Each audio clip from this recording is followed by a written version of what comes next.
Let's rock. If you can't tell by now, I am going to be doing a simple mod on the Persueder.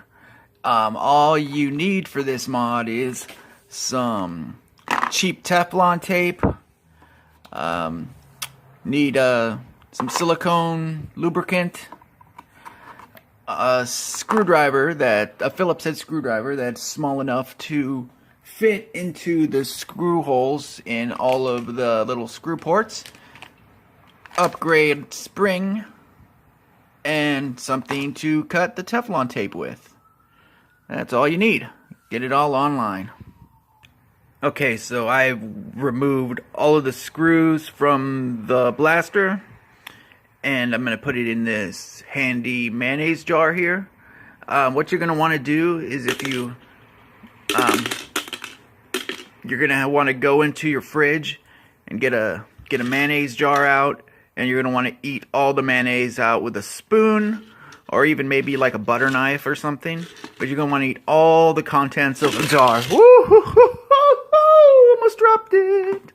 You're going to want to eat all the contents of the jar out, and yeah, and then rinse it out pretty good, and then put the screws in there. If you don't have mayonnaise in there for some reason, then you're a Nazi. So first off, what you want to do before you lose it is get the little sights out of there, or not the sight, but the little nub for the attachments on the tactical rail. You take that out, throw it in the mayonnaise jar that you should have eaten already. You have to eat all that stuff within like 3 minutes, or else the mod won't work. Anyways, okay, so you want to take that out, and watch out for this guy right here, because if you try and pull that up, sometimes it'll, or if you try and cock this back without the other shell on, this can pop up. This part could pop up and it'll shoot off. So what I do is I hold this part down and I unscrew this little screw here, and then after that, this bottom part and this washer could come off. All this could come off, and you could pull this up. Alright, I unscrewed the bottom, and this stuff came off. I'm just going to put this to the side. You could put the screw in with the rest of the screws if you want to make sure that they're all together. It's the same size as the screw port screws, so don't worry about that. They're all, as far as I know, they're all the exact same size screws. And then once you do this, you could just pull this part up. Right here, the spring can come right off. See, here's our old spring. I recommend you keep this. I'm not going to throw it away. I'm going to keep this because all this extra stuff that you use in mods can be useful in other mods.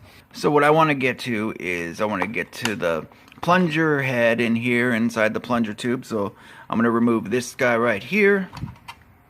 Take that out, put it to the side. I'm going to take out the trigger here.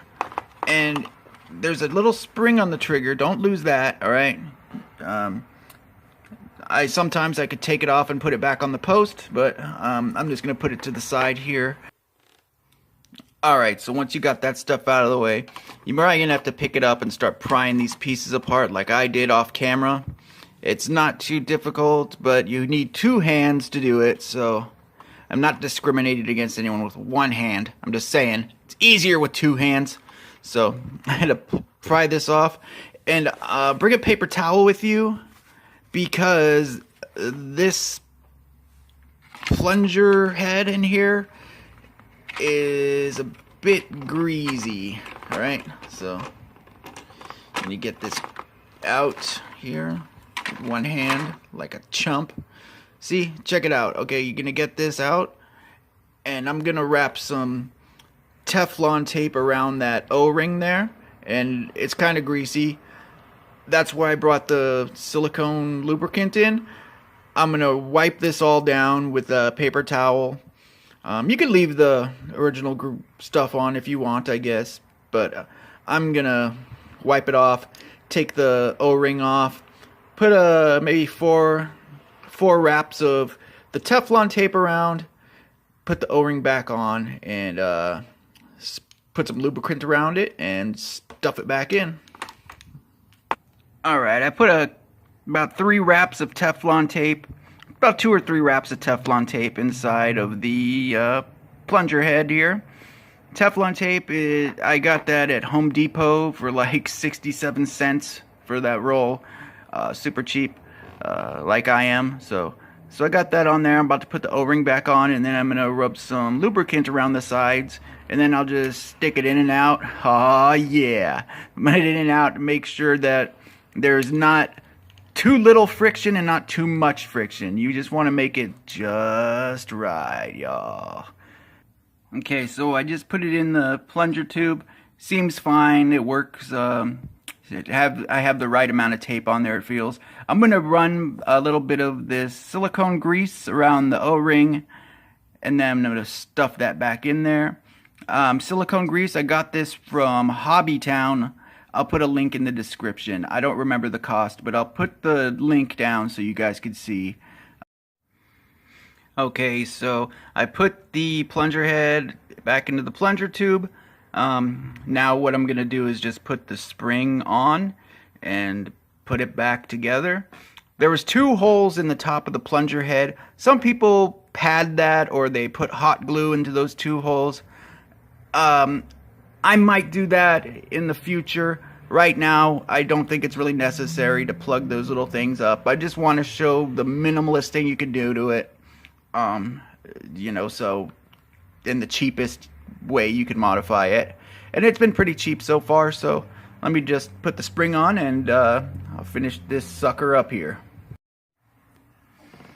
Alright, here's old spring.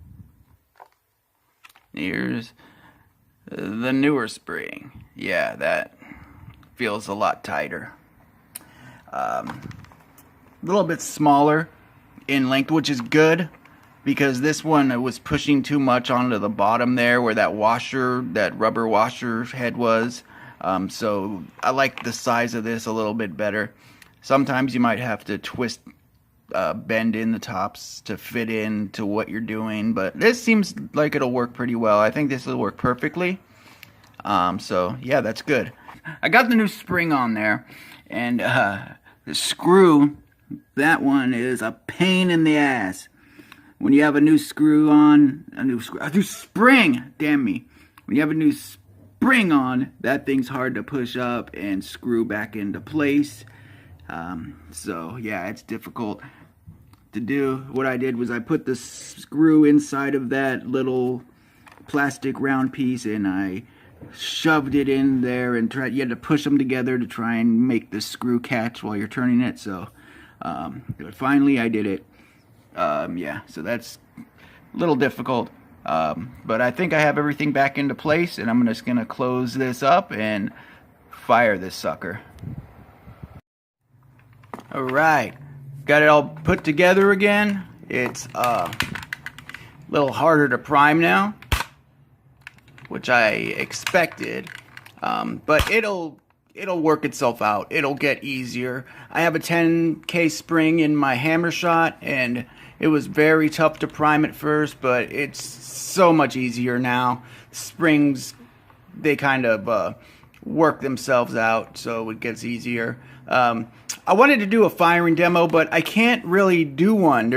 I just shot it, but there's no way for on camera to really tell the difference. Like being here, you could see it and hear it a lot better, but on camera, it's very difficult. You can't really tell. So I just figured I would leave it out, and maybe when I get a chronograph or access to a chronograph, I'll chrono this so you guys can see the difference. But there is a upgrade in the velocity of the darts. So yeah, that's it. That's just how I modified it, and that's all.